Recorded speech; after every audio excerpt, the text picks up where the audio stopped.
Good evening. Good evening. I apologize for the technical difficulties starting out the gate, but we were hoping we'd be able to use it straight from our MacBook, but we found out in a hurry the clamshell mode doesn't work when we're using it in the clamshell mode. The MacBook doesn't work that way, so there you go. So anyway, we'll give a few more minutes to let people get in. We got 19 people joining in. Good evening, everyone. Yes, definitely hit that like button. I would greatly appreciate it. It helps me out, guys. Really appreciate it. Glad you guys are joining in tonight. And we're going to talk about a couple of things. See what's going on with you guys, and just go over some things that are happening right now. All right, Ackworth, Georgia. Now, where's Ackworth, Georgia? What's that near, Ricky? Classes in session. I don't. Look. I'm gonna be honest. I don't know if I'm gonna give you all the technical information that Calabash does, but we'll try. We'll do our best. All right. Digging Daryl says I got my carbon fiber complete shaft assembly in from Steve's Detectors from XP Days too, and it is freaking awesome. I've heard a lot of good things about that shaft. I really have. So that's awesome to hear. Yeah, if he has sent me a couple of pictures and showed me some things um, that his shaft he got in his shaft the other day. So yeah, he sent me a couple 30 miles north of Atlanta. Okay, all right. So that's going back up towards Chattanooga, I believe. Is that correct? Good evening, Jay. What's going on, buddy?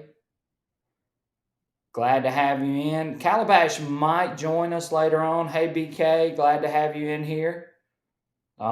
He's working tonight, so that's why I'm sort of doing this solo. I just decided that I would give it a run by myself since he wasn't able to be here, and we'll do a little bit of talking and see what we have and what everybody wants to talk about tonight, and we'll go from there. So we got 17. Good evening. Good evening. Long Island, New York. Glad to have you in on board. Appreciate it.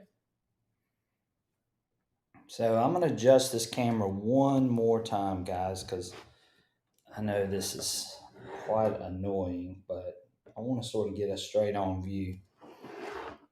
The only way I can have that is by moving my laptop. So, and my laptop will only go so far, especially with this over here. All right. Okay, let's see here. All right. Y'all getting a good view of my room here. This is my relic room, what I call it, my relic room. Okay. All right, here we go. All right. Hey, Tim, how are you doing tonight? So, one thing I wanted to talk about tonight, I know this is a sort of a bad view. Let's see if we can put this thing up a little bit. One thing I wanted to talk about tonight was and I think a lot of you have seen this, and if you might be able to talk about this a little bit more, is the new MindLab product that just came out, which is the Xterra Pro. And I don't know how many of you have looked at that yet. How many of you have been able to look at this stuff on the Xterra? Good evening, Michael. Glad to have you on. Hey, Lance, what's going on, buddy? Glad to have you on board. How many of you have looked at the Xterra Pro yet? Have y'all seen the advertisements for that, or do any of you know about it yet?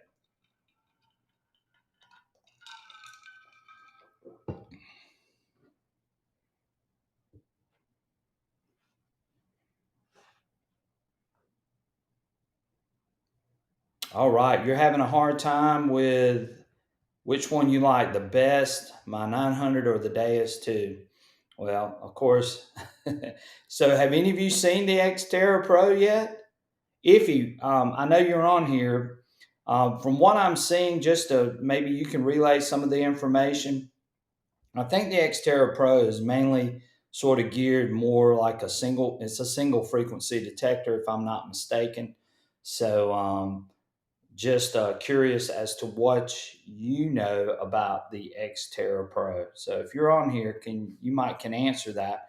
Can you tell us a little bit about the Xterra from what you've seen? Yeah, the Xterra was a great machine, the 705.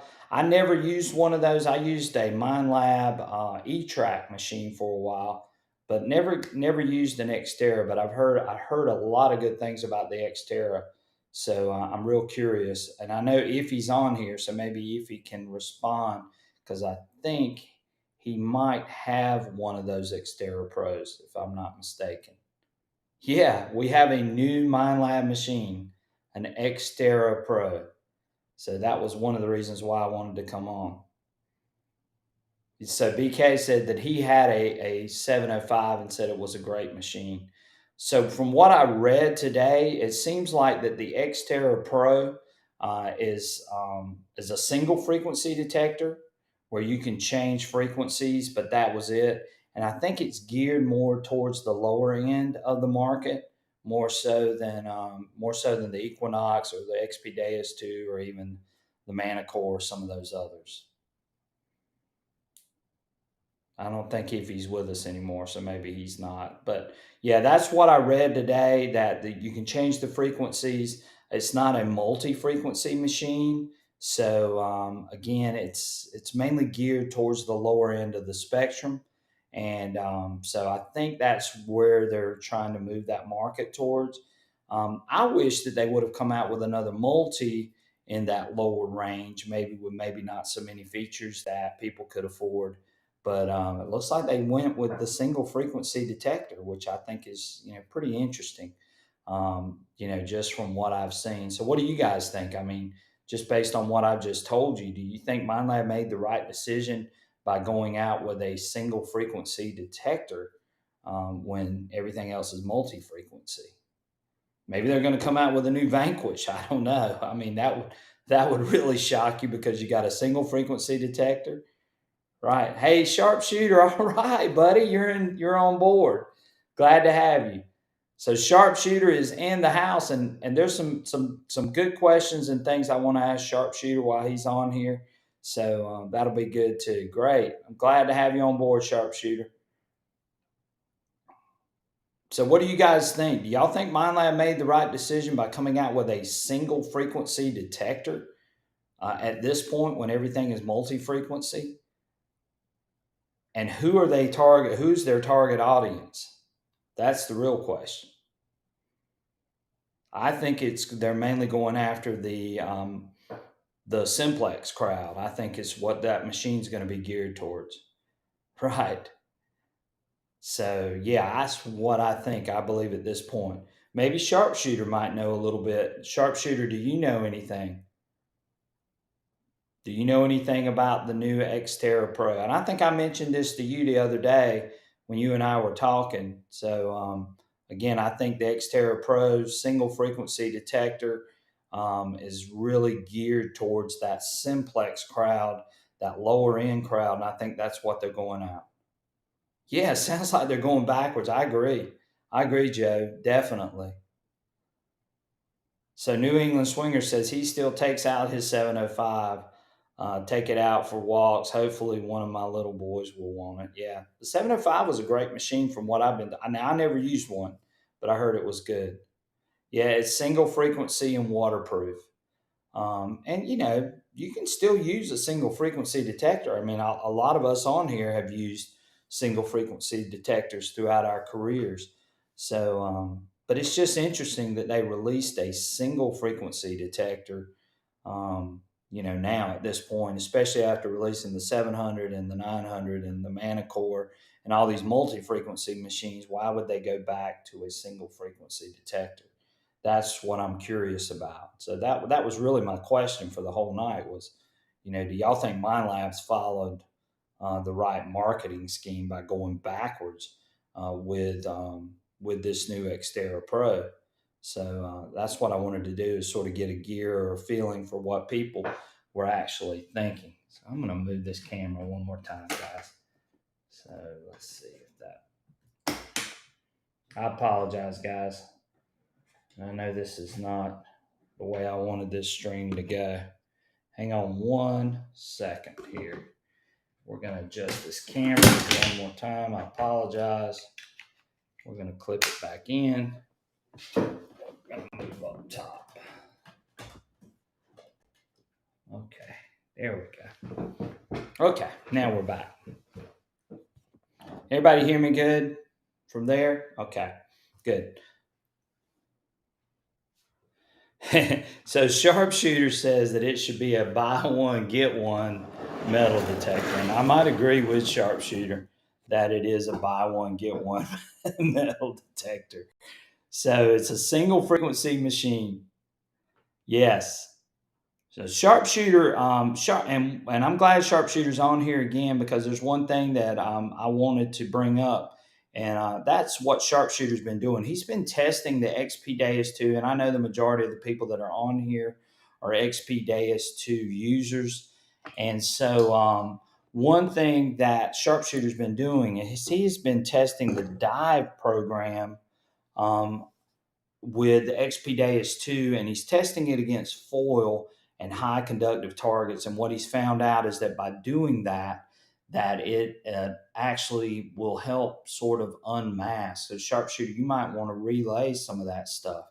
So, tell us some of the settings that you're using with the XP 2 on that dive program when you're swinging over some of those targets. I think that would be good too. Yeah, I'm so happy to have Sharpshooter on board tonight. We appreciate it. I'm gonna let him. I don't know. He's trying to do this, I think, through an iPad, so he might struggle a little bit.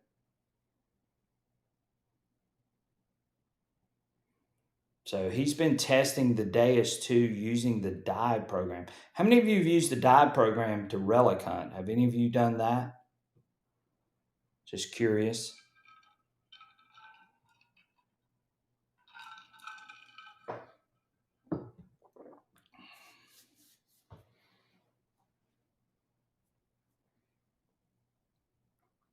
Waiting to see if Sharpshooter responds.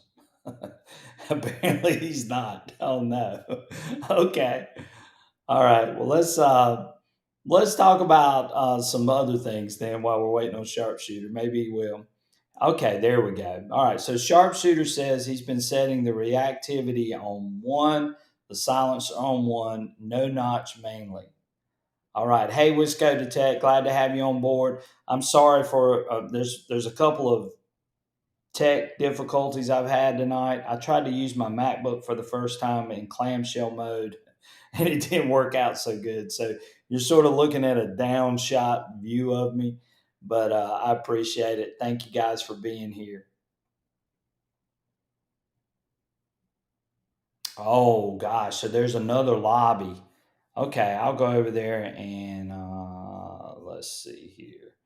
So yeah, I originally started one that I was going to do at 7:30, and we're on the one at 7:45. I appreciate you guys being over here. Thank you, Wisco Tech. I'll Let me see if I can swing over there. So we've had a little bit of technical difficulties tonight, which I thought I had everything ironed out, but apparently I didn't. So, but we'll swing over there.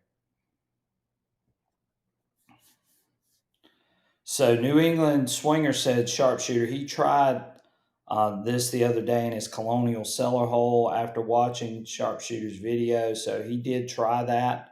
What did you find out, New England Swinger, when you used the dive program over there on that site?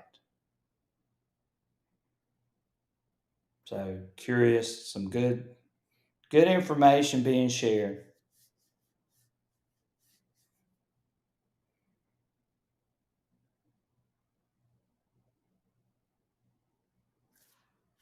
So I'm waiting on New England Swinger to comment back to us. And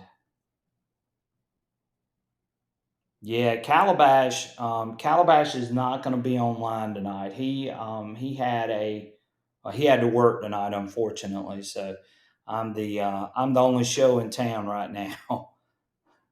Okay, so New England Swinger said he found a symbol and a half dozen more buttons, so it does work. Definitely need to continue tweaking it. Okay, so what settings were you using, New England Swinger? That's what I'm curious to know. Sharpshooter is located in Tennessee, for you guys that don't know. Of course, that's why he's called Tennessee Sharpshooter.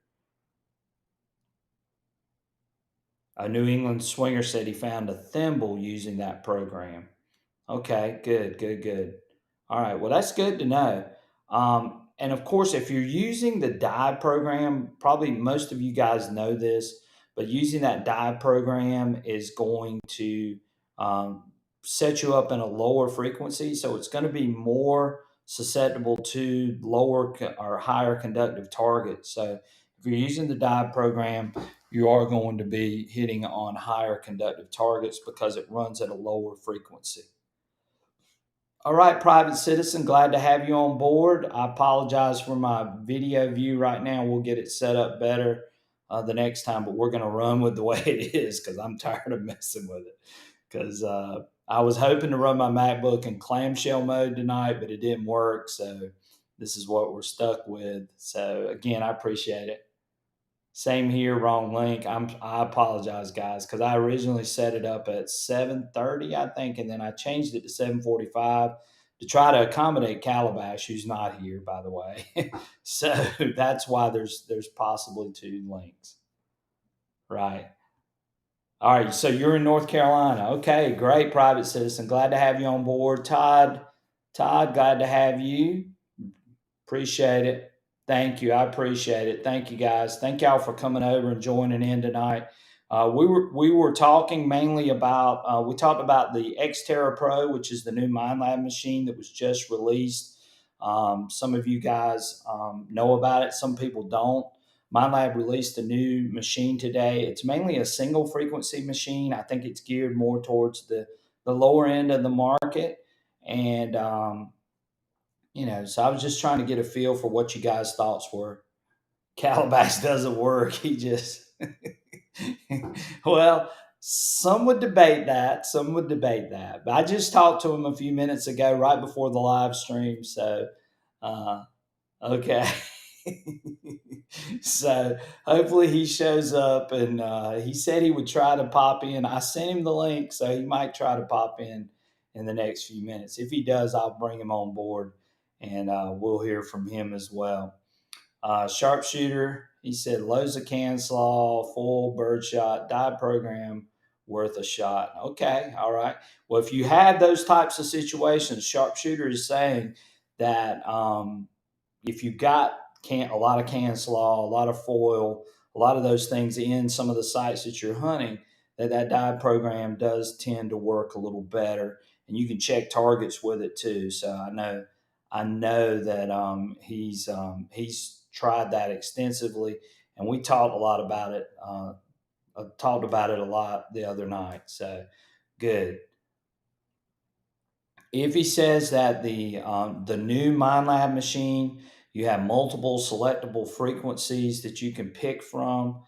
Can you pick more than one frequency though? If that was the thing, because the way it was worded, it sounded like it was a single frequency detector.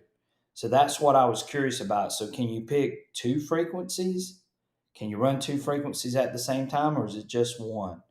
So that was my question about it from what I saw today and some of the things that I read.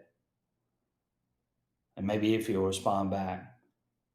So Todd's saying that he found a lot of coins and relics with his 705. No, one at a time. Okay, okay. Well, that answers it. So I was right. So it's a single frequency detector, mainly geared towards the lower end of the market. And, it's going to compete probably with the Simplex. I don't know if any of you on here have Simplexes, but that's probably the market that's going to be maybe interested in this machine. So New England Swinger says same here, Todd. He used the Xterra as well. Xterra has a Pro Switch Tech. Okay. I don't know what that is because I've never used an Xterra machine. The closest thing I've used has been an E-Track. So yeah, but I know the Xterra was a great machine whenever it came out, and I know a ton of people that were using them. So yeah, I think they were really, really good machines at one point. Yeah, that's what I said. What is a Pro Switch Tech? I have no idea. So maybe Sharpshooter can respond to that. Yeah, and that's good. I'm glad you brought that up. If he did put up a video today, it is about the new clip that you could possibly buy. My only question, if I had about that, was I noticed that you drilled holes into it. Would that not make it to where it could possibly crack or break, though, drilling those holes? So that was my question to you about that remote clip. Surfside Dan says, I think MindLab came out with that new low end machine, hoping that buyers will upgrade and be brand loyal to MindLab. I agree with you, Dan. I think that whole thing was to have a MindLab machine in that price point, and then once people got sort of honed in on MindLab equipment, that they would possibly maybe upgrade to a 700 or a 900 or maybe a 600 or an 800. At some point. Yeah, Wisco Tech says he's planning on it for sure. The Xterra does have beach mode, and that's what I was curious about too. With it being a single frequency machine, how well it would work on the beach. So I'm not real sure. If he said, and this is my answer to my question, he said that no, it's just into the plastic threads. Use the same holes that are in your Deus 2 shaft. Okay, so I just want to make sure that that I know that thing's made of plastic, so when you drill holes into it, it didn't cause it maybe to crack even more. That was the thing I was sort of questioning, but you're saying no, that it wasn't. So there you go. So that sort of answers my question. Todd Weldon said the 705 E-Track treated me well, but my Deus 2 is my go-to now. And of course, you guys know I'm a big Deus 2 user. I'm going to be at Digstock for those of you that are going to Digstock. So come by and see me if you would like to. So yeah, I'd be glad to talk with you about metal detecting, talk to you about the XP Deus 2. Maybe even go out and hunt with some of you, if you're there. So if you are going to Digstock, I will be there, and I'll be glad to share in some of the fun. So I will be at Digstock. If he says that the new clip is a lot nicer than the 3D molded ones, so yeah, there you go. So if you're looking, if your remote's having a problem falling off, I know if he posted, I do not have the link, but I know if he posted, I think Steve's card on his videos, so you might want to go check that out. And if you are having problems with your clip popping off, then maybe you want to go with what Steve's offering for his new shafts, which are those Steve's rods. Jay Hopkins, pictures of the shaft looks better than the other new MindLab machines. The shaft doesn't twist. Okay, all right, very good. Can you sneak me into Digstock, Brian?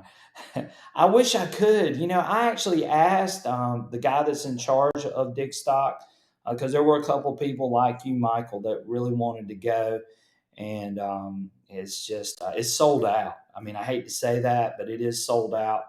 But you can get on the waiting list. So if someone wants to get on the waiting list and they want to come to Digstock, then you can definitely get on that waiting list and still sign up to go to Digstock. So there you go. But anyway, Digstock should be a lot of fun. They've got 4,000 acres worth of land. It's in North Carolina. We're going to be I'm going to be at the XP tent. We're going to be metal detecting. There's going to be giveaways. There's going to be prizes. You're going to have all the major metal detecting manufacturers there. So if you want to come and see some of those people, a lot of the YouTube personalities, including myself, will be there. So it should be a big time.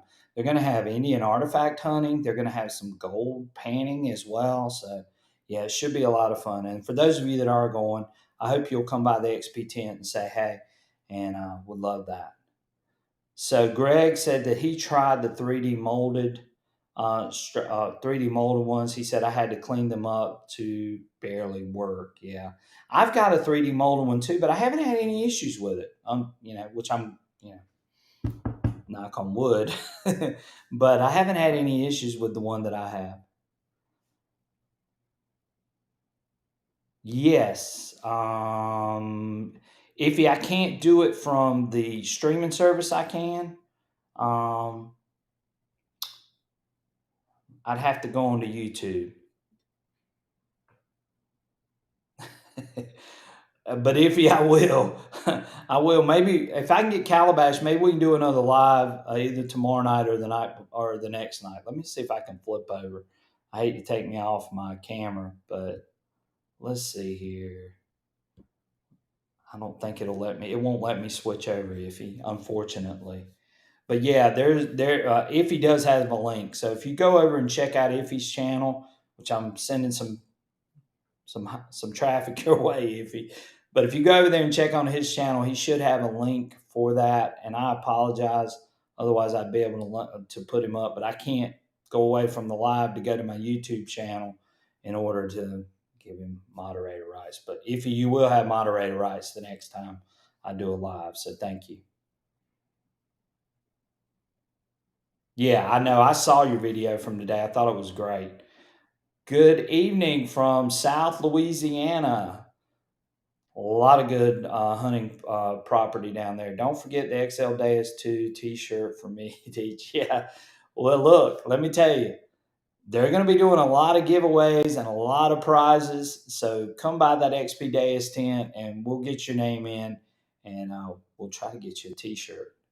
Definitely, Wisco. Appreciate it. Okay, Jay says, please say something to Deus about the shipping of the headphones. No box, no case, no paperwork. Just thrown in a plastic bag and in a UPS box. Jay, who did you order yours from? That's the question.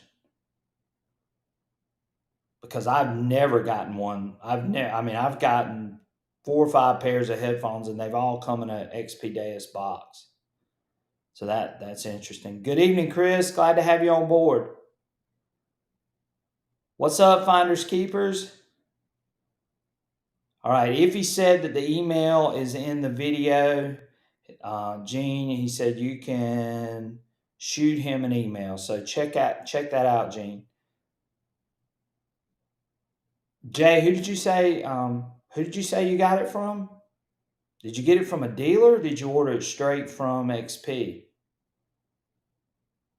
Because that's really strange. Which headphones did you get, Jay? That's the other question too. Because you got yours from Big Boys, no box or paperwork, just a pleather pouch. Well, Joel, I will definitely mention that to XP because it's the distributors. Okay, I will definitely mention that to those guys because they would like to know that sort of stuff. And again, that's why we do these live streams is so we can find out that type of information. But yeah, if there's something wrong on that end, then we need to know. So again, I appreciate you letting me know. Finders Keeper says he's been hearing this too. I mean, like I said, I've gotten 4 sets of headphones and none of mine came without a box.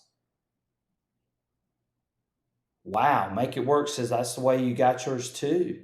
And they didn't come from Big Boys. Okay, well, guys, I appreciate you telling me that. And that's a good thing. Like I said, I'm glad I'm doing this live stream because that's something I can take back to XP and tell them about because, yeah, those things should be in a box. In fact, it should be in a big square box, and then your headphones should be inside that pouch. Same here, Big Boys. I can't imagine Big Boys though taking them out of the box and shipping them like that. So that's interesting. Very interesting. They came in a plastic bags. So Surfside Dan, you got yours in a plastic bag too?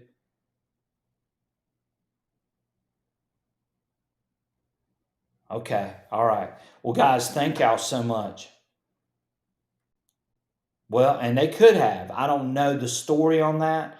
I mean, I know the ones that I've gotten though, it did come in a box that says WSA XL2 headphones, and the headphones were in the pleather pouch and inside of that pleather pouch. So okay, but I will definitely check on that. Thanks, guys, for letting me know. They're likely being drop shipped from the distributor. Yeah, that's probably what it is, Sharpshooter, for sure.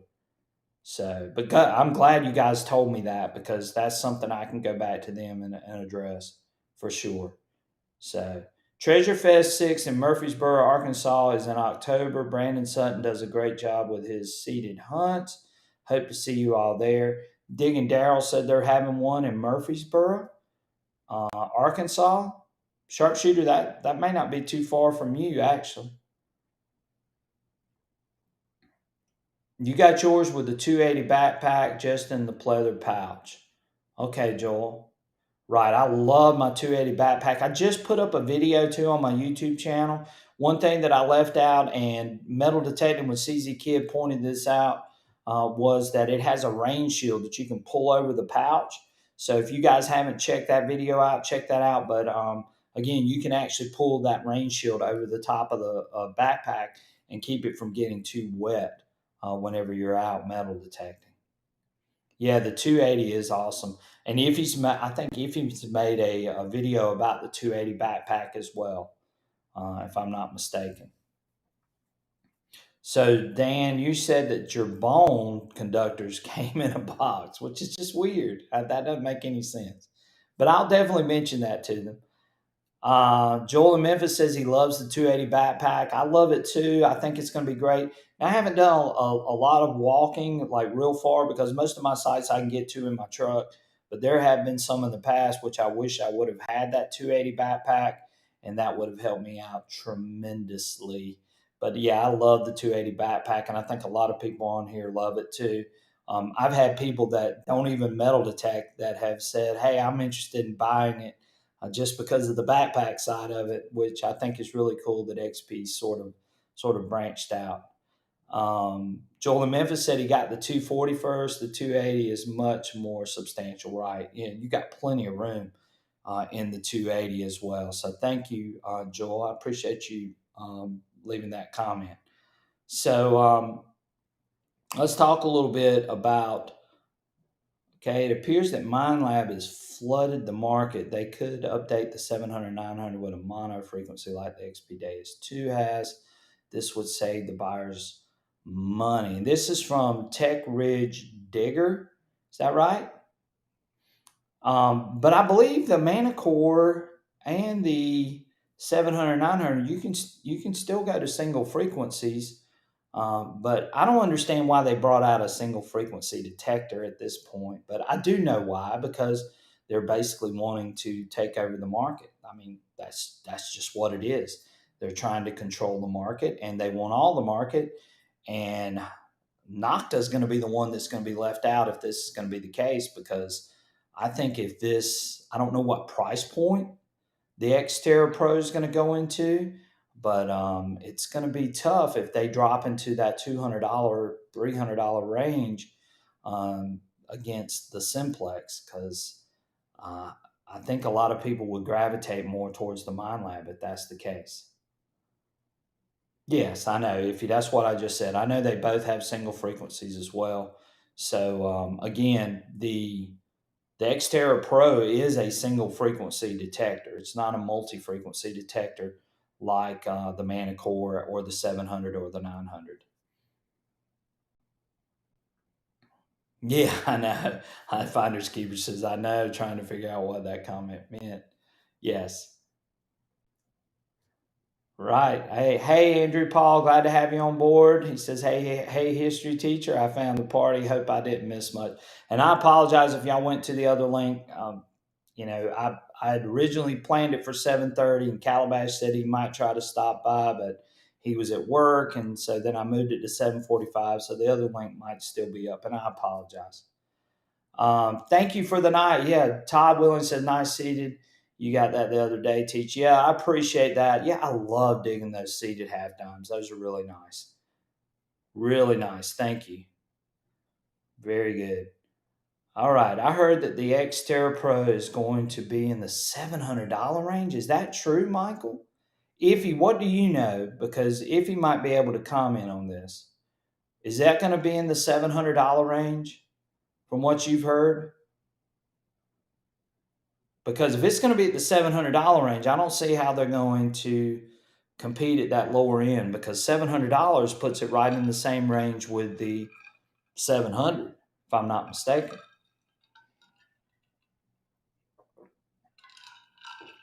I know. I agree. Make it work. I definitely agree with that. Jay Hopkins says he saw it was $700 too. It looks like an Equinox, but it's not an Equinox. It's a single frequency detector. I mean, so why would you buy that machine over an Equinox 700? If it's 700, then no, it would not compete. No, it's not going to compete against the Vanquish. It's not going to compete against the Simplex. Right, Andrew. We're talking about MindLab releasing the new Xterra Pro. So we're all trying to figure out what's the reasoning behind it and what it's mainly geared for. So that's what we're discussing right now. I have not heard anything, Scrap Iron, about any updates on the Manicore. If he's on here, he might be able to say if they're working on an update. I do not know that. That's totally up to Iffy. TN Sharpshooter's on here. He might be able to say that too. But as far as I know, no updates coming at this point for the Manicore. I don't know, Andrew. I'm saying the same thing. I don't know what MindLab is doing to themselves. They make a great machine. I just don't understand what the purpose was of this machine, especially being a single frequency machine. So that's where I'm a little confused. And now I'm hearing that it's $700. Yeah, thank you guys. Hit that thumbs up. Now I'm hearing that it's $700. I didn't know that. So I'm wondering why this machine has been released, because now you're competing against your own product, which is the 700. Finders Keeper says, I finally saw what the Manicore can do yesterday. Got an extremely deep. Yeah, and I don't think anybody's arguing as far as depth and everything. I think the main thing with, especially with Calabash and I, is the separation ability in the iron infested sites. That's where we're having the most trouble. Jay Hopkins says, it looks like the coil is different. I think I'd buy a Legend instead. Well, I would. I would buy a multi-frequency machine over a single frequency machine too, Jay. So I'm with you 100% on that. So yeah, Andrew said MindLab should be focusing on Manicore updates. Very good. All right, Aaron Solomon, what is the update supposed to improve on the Deus 2? I watched the Scottish Detectors, and he mentioned in a video a few days ago that there was an update for his Deus 2. I think the main issue is going to be to try to update a little bit about the nail issue, which I don't really know right now what exactly is going to be involved in that update. I do know that it is going to make the machine better. I do think it's going to, I know one thing that it really is going to do. It's going to address the issue of full tones, which a lot of us have used full tones in the past on the XP Deus 2. And I do believe that they're going to address that issue and try to clean full tones up so we can sort of get back to using full tones the way we might have used it before on the Deus, on the original Deus. So I do think that that's going to be something that's going to be addressed. The only other thing I can think of is they are going to address the full tones, I mean, the nail issue as well, to try to clean that up too. So, what kind of gain are you guys running in those infested sites, Teach? Um, so basically, when I'm in an iron site, I'm just going to be honest with you. I usually run, if I'm in a real concentrated iron site, I'm usually running fast. I'm usually running, I will run my silencer down to zero, even though that's not definitely ideal because sometimes that can cause some falsing. So if it's really bad, you might want to bump it up to one or two. I usually will run my Discrim at anywhere between 6.4 to 6.8, which I think is the ideal setting for that. And I'll run my iron volume completely off. And I know some of you may not do that, but I do that occasionally, and I find that that helps me a little bit. And that's generally the setting. Sensitivity, it varies because of EMI, but usually I run it around 93. And that's pretty much it. I really don't do much more to that machine. I don't run any bottle cap reject. I try to run as less filters as I can in a lot of my iron infested sites. And Calabash does the same thing. So that's pretty much what I do when it comes to those. Um, Scrap Iron says, I'm guessing some are still having separation iron problems. I was wondering if it's state by state ground, and I do not know that. Calabash and I have talked a bunch about that. I know if he's talked a bunch with both of us together. Um, I don't know what the actual issue is because it seems like we can't put our fingers on what's causing some of the falsing issues with the Manicore. But I'm hoping that Mind Lab is going to respond with some sort of update to maybe help some of that. And who knows what's actually causing it at this point because we can't figure it out from what I've seen so far. Joel in Memphis says, I really want to use full tones. I hate having to keep starting at right. Yeah, he says, I hate having to keep starting at and I can't see you, Joel, I'm sorry, at the source. I think that's what you're saying. Yeah, and I loved full tones because that's what I started off hunting with when I used the original Deus, and I love full tones. And I think once they do this update with the full tones, I think we're going to see a big improvement. Now, you know, how much of an improvement, I don't know, but I do think that they are going to address that in this update. So, yeah, and Make It Work says Full Town sounds better to me in the diving program. Okay, cool. Very good. Yes, and Michael's affirming that too. It sounds better in the dive program. Yeah, you guys are coming in quick right now. Y'all coming in hot. I'm sure that the Deus 2 is fabulous. My thing, I hate to have to charge multiple times plus charging it every day to get through. One day of hunting is 6 or 8 hours. Is the current charge hold? Just asking.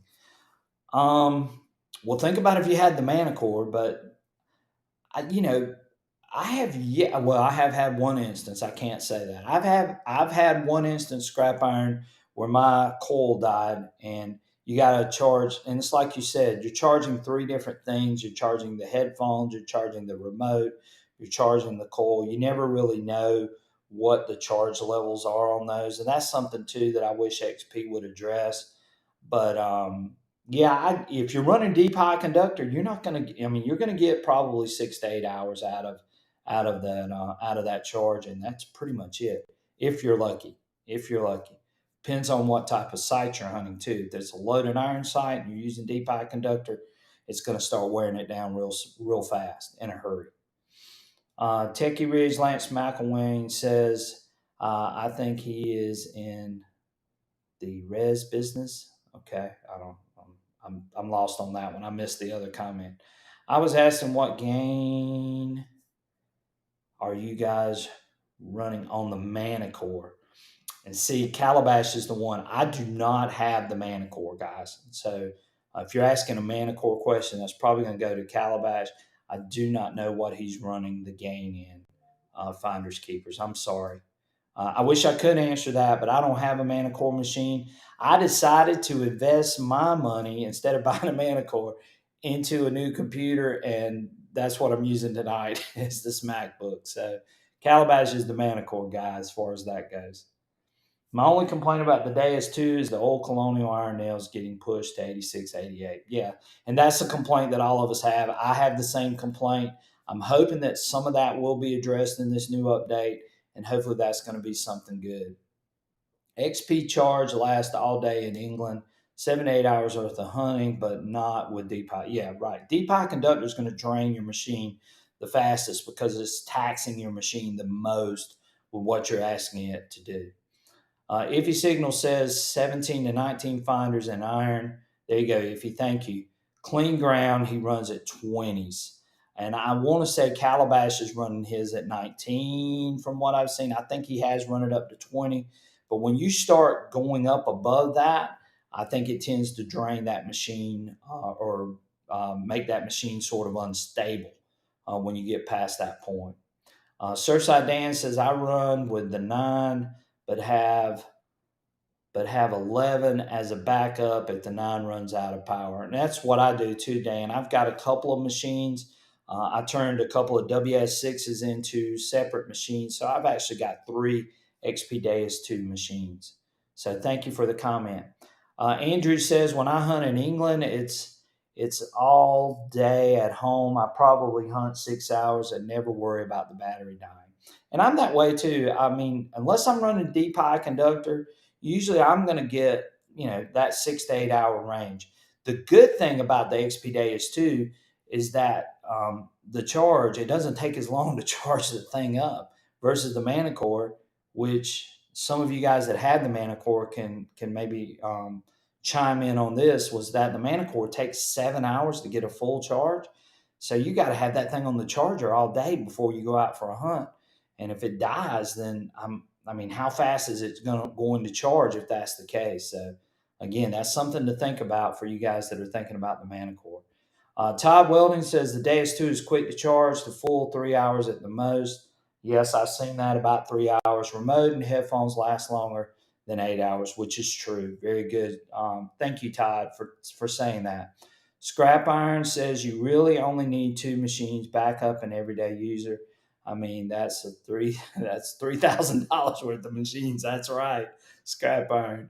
So so I have a WS6 as my backup, and then I have a regular XP Deus 2 with the regular RC on it as my main machine that I use, and that's how I roll. I also carry a battery pack too, guys, which is not a bad idea in case you need to really plug it in and get that quick charge. You can always do that too.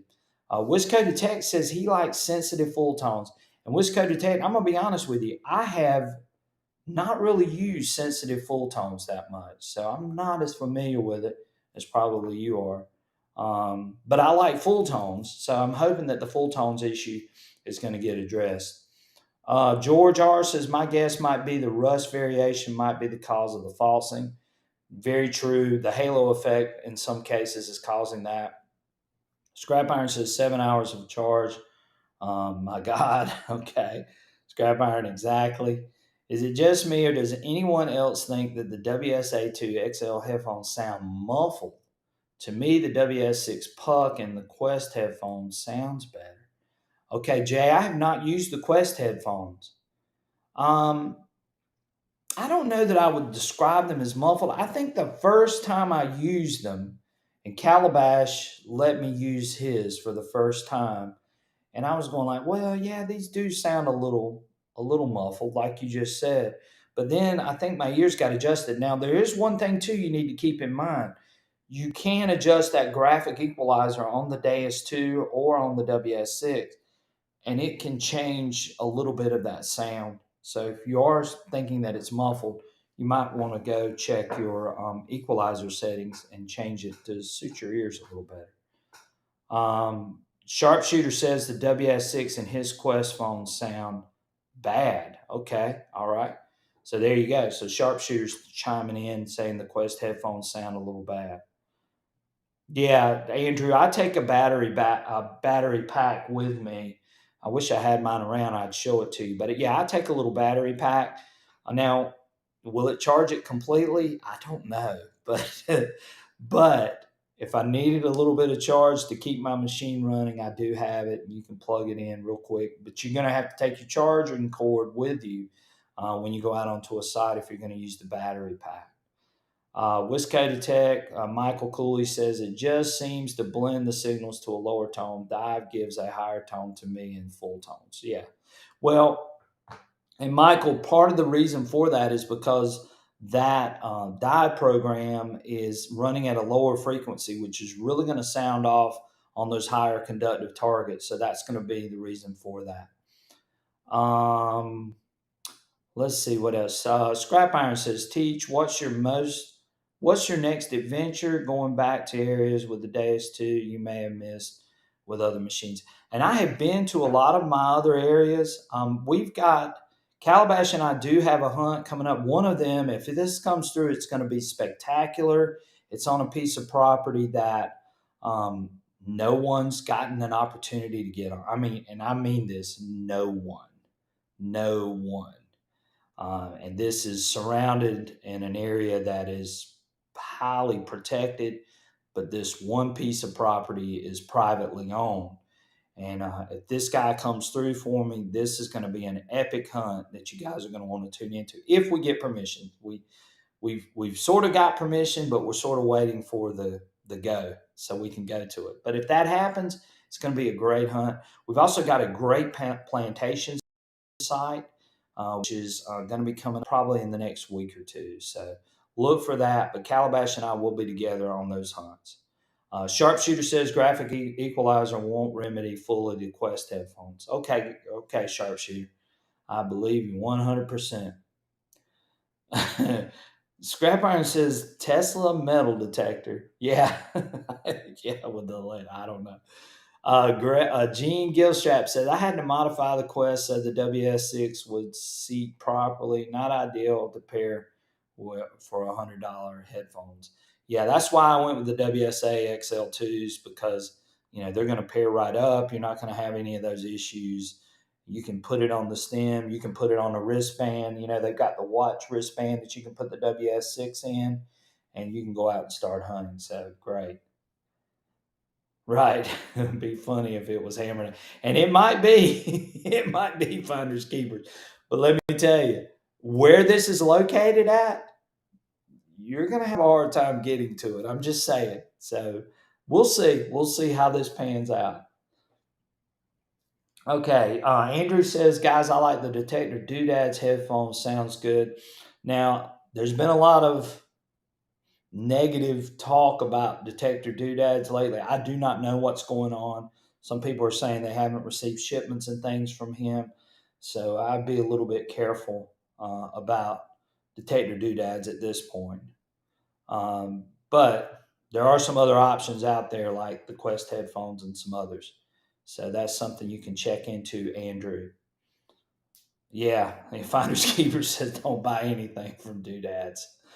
Well, and I've heard the stories too, and I actually bought some things from Doodad, but I didn't have that much of a problem. Scrap Iron says, Teach, how long have you had your Deus 2? Any problems so far with the unit? 5-year warranty, nice. I got my Deus 2. I was one of the first. Calabash got his before me. He got his in December, and I think I had mine in January. So I had mine since January of last year. I've had zero problems with that machine since I've had it. Now I haven't really used it in the water like Calabash has, but as far as everything else goes, it's worked flawlessly, and I don't think Calabash has had any issues with his machine in the water as well. So yeah, it's worked great. I've really enjoyed my Deus 2, and I really like my WS6 too. I really love it, especially on the beach, it being lightweight. All you got is the puck and the shaft, and you can take that puck off, and you can swing the 13-inch coil, you can swing the 11-inch coil, and it just feels great. I mean, it's the best machine I've ever used on the beach as far as the ergonomics go. So I really like the WS6, definitely. Um, Surfside Dan said he's gonna have to place a tracker on my car. Well, look, hey, if I would have gotten that plantation invite that you're on, then we would have talked. Maybe you could go with me on this hunt. So good. Finders Keepers says, yeah, I know. I've heard that too, Finders Keepers, and I am so sorry if that's happened to you. I'm about over wanting the Manicore, too long to charge, about the same performance as the 900 and the cost. And guys, and it's like Calabash and I have been saying, we don't think the Manicore is a bad machine, but there are some things that we've noticed. Of course, the waterproof headphones I know has been brought out by Calabash.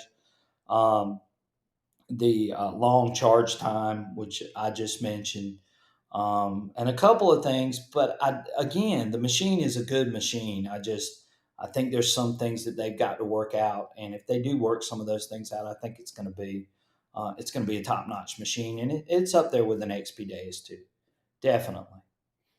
Um, Todd says, "What is your white whale teach?" I have never dug a slave tag, and that's one of mine that I would love to get. If that's what you're asking me. So yeah, a slave tag would be something, and a USA button. I don't have either one of those. So those are the ones that I would really, really, really like to get. Thanks, Todd, for the question. Yeah, Linwood. All right. I'm glad to have you on board, Linwood. Yeah, I'm sorry about if you'd have been tuning into some of these live stream videos, you would have known that. So there you go. Yes. Thank you, Finders Keepers. Great question by Todd. Appreciate it, Todd. Thank you so much. What are you guys getting depth with 11 and 11 by 13? Is there much difference in depth? Um, I really don't think there's that much difference. I think what you gain with the 11 by 13, and this is just from me and well, Calabash has said some of the same stuff.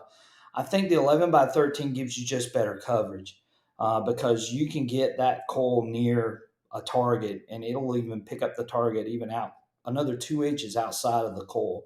So I think you just get better coverage. I think the depth is very close.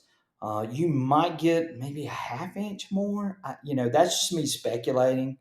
But I think you maybe get a half inch, maybe possibly an inch, depends on the conditions with the 11 by 13. But I don't know that it's that much deeper than the 11. I think the 11 is a deep coil. I really do. Right, yeah. The 11, the 11 by 13 is definitely deeper than the 9. But I've hit, and I'll say this honestly, I've hit a 14-inch nickel in our sand on our beaches with that 9-inch coil at almost 14 inches. Now, it might not have been quite 14, but it was in that range between 12 and 14 inches. So the 9 inch is really deep too. But anyway, the 11 by 13 is deeper than the 9 for sure. Okay, very good. All right. Teach down south, are there a lot of areas protected by the government, which means no detecting allowed up here in Pennsylvania? We have areas like that off limit. We have a lot of wildlife preserve type areas where we can't go into. We have some national parks here in South Carolina that you can't go into. So, yeah, there are some areas like that for sure. Definitely. Wisco Tech, Aaron, I've never been happier with the Deus 2. I came from the Knox 800, and he says you won't regret it. And he's exactly right. I never regretted selling my 800 and strictly going with the Deus 2. I mean, it's just a great machine. TN Sharpshooter said the 11 by 13 has a wider span of detection, which is what I just said, versus the 11-inch. So some targets deeper could be swept, not as a flush yet detect versus the 11-inch coil. And he's exactly right. And that's what I just said too. So, yeah, sharpshooter's dead on with that. And that's what I've seen too. I think the 11 by 13 gives you better coverage. And I think you're going to be, if you get anywhere near a target, you're going to be able to pick it up. So, great. Thank you, sharpshooter, for chiming in on that. Finders keepers for sure, Andrew. Hope everyone is okay. Just need to know people are paying. I missed the other part of that comment, guys, and I can't go backwards, unfortunately. Same here. Wisco Tech from Bells said, I've been loving the 11 by 13 goes deep, and I agree with that. I think it is a deep, deep coil. The 11, though, I'm just not seeing that much difference. And we have pretty mild soil here. But I think what you gain with the 11 by 13 is just the coverage area and being able to hit some targets outside of that coil a little bit too. So I think that's what you see as well. So again, a lot of good comments. You guys are on it tonight. So curious if everyone are keeping their old devices or selling them off. Well, for me, I sold off my Equinox 800 and I sold off my XP Deus 1. So both of them have gone, and I'm strictly XP Deus 2 all the way. Well, I take it back. I don't know if you can see it, but I do have a MindLab Vanquish. So I do have a MindLab Vanquish machine, but I've sold off most of mine for sure. So very good question, Gene. Thanks for the question. Andrew says he's been loving the 11 by 13. Goes deep. Thank you, Andrew. I agree. Goes deep even on moderate gain, too. Yes, Finders Keeper. I agree as well. Surfside Dan down south, if you don't have the right accent, you all are going to, what's that? You aren't going to get permission. Surfside Dan's exactly right. You better come in there with a southern accent. That's a good one, Surfside Dan. Thank you. Scrap Iron, from my overall understanding from you, Calabash, unbiased opinions, Days 2 seems to be the unit. I wish the screen was more like the Manicore, very easy to go through the menu. Correct me if not. Scrap Iron, you're exactly right. I mean, the menu, it is a little small, but I don't think the menu is as hard to understand as what people make it out to be. And I know Calabash and I have had this talk quite frequently on our live streams, is that, a lot of people say, well, it's just so difficult to learn, but it's really not that difficult. Just read the manual, play around with it a lot, and you get in the hang of it. I know you know that because you've been on here enough to sort of understand what's going on. But I do wish the screen was bigger. I'm with you 100%. I do wish the screen was bigger. But other than that, it's a great machine. It is. It really is. I've enjoyed mine. I've had it for over a year now, and I don't see me swinging anything else at this point. If the Manicore gets updated and it's a little better, then maybe I look at a Manicore. But right now, I'm not. I'm just not. So again, nothing to see an 800 on Craigslist for 450, right? And the 800 was a great machine. I mean, it really was. I found so many good things. In fact, Linwood, who's on here right now, knows and has seen some of the things that I found with the 800, so he can attest to some of that. But the 800 is an awesome machine. But again, you know, technology improves. The Deus 2 comes out, and the 800 sort of falls by the wayside at that point. Andrew said, I guess my New York accent got me no permissions in the South. Yeah, they might not, Andrew, but hey, you never know. The person that's in charge might be from up north too. So who knows? Deus 2 menu is wonderful. Finders keepers, I agree. Once you learn it, it's pretty good. TN Sharpshooter says that he gave his Knox 800 away, and I know he gave it to someone that needed it. And that Sharpshooter did that out of the kindness of his heart. So there you go, Sharpshooter. Michael Coley says, I sold my Equinox 800 in Deus 1. Just have the Deus 2 now. Yeah, and I'm the same way, Michael, other than I have a Vanquish. Love the Deus 2 with its big numbers and the sidebars showing Ferris and non-Ferris. Thank you, Dan. And Dan has a Manicore too. His machine was one of the first that Calabash and I both used. And his machine was the one that basically said, told me I didn't want this machine, not at this point. So, Dan, I appreciate you, buddy. Thank you for being on here. Andrew said they call me Yankee. Andrew, I wouldn't call you a Yankee. I would not. So, yeah, I'm from the South. South Carolina is about as south as you can get, other than Florida, I guess. Maybe XP is taking a while on the update to match the extra depth of the Manicore in the 900. The Deus 2 will hit my 15-inch three ringer, but the 900 gives a much better. Okay, I agree. I agree with you. I think that update, don't quote me on this, okay? Nobody say Southern Relic Adventures said, but I think that update's not far. I hope not. I really do. I hope it's close. Very good. Teach what relic that you have found. I cannot read that, Todd. It got cut off, unfortunately. I have found a lot of good relics. So if you're asking me what relic I've found that I like the most, God, there's just so many. And a lot of them have been found with Calabash, and that's why Calabash and I are so close because we've been on so many expeditions. But a VMI button that I found here, I've got a War of 1812 Rifleman's button, which I think you guys have seen on my videos if you've watched. I've got a cannonball that I found with Linwood. Linwood's on here right now. He knows where I found that at. Revolutionary War cannonball. He actually found one too, the same a few days before I found mine. There are just so many. But those are probably some that stand out. I got a North Carolina Hillsborough Academy button, which is a pretty rare button. Those have been the kinds of things, and of course, you can see some of the relics and things back behind me. But yeah, I found a bunch of stuff, and I'm a history fanatic. Of course, you guys know they call me the history teacher because I am really a history teacher. So anything that I hold in my hand that's from the past is special to me because I think about the stories that these things can tell. And I know a lot of you feel the same way about some of your artifacts and relics. I don't sell relics or artifacts, so it's more about the history side of it.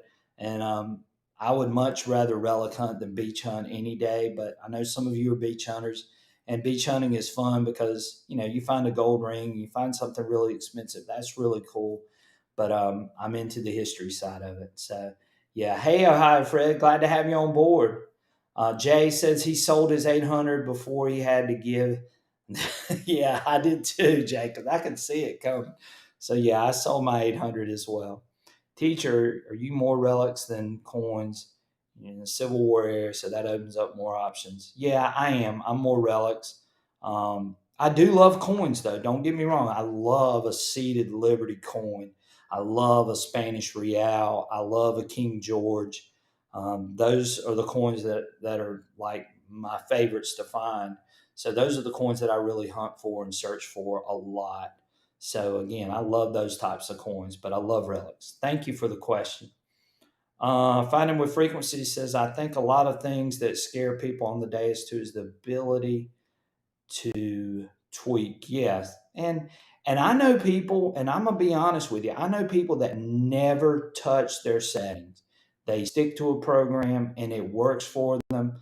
And that's the great thing about the Deus too, is that you can find a program that really works for you. And once you start using that program and you get familiar with it, you can hunt with it. You really don't have to do any tweaking.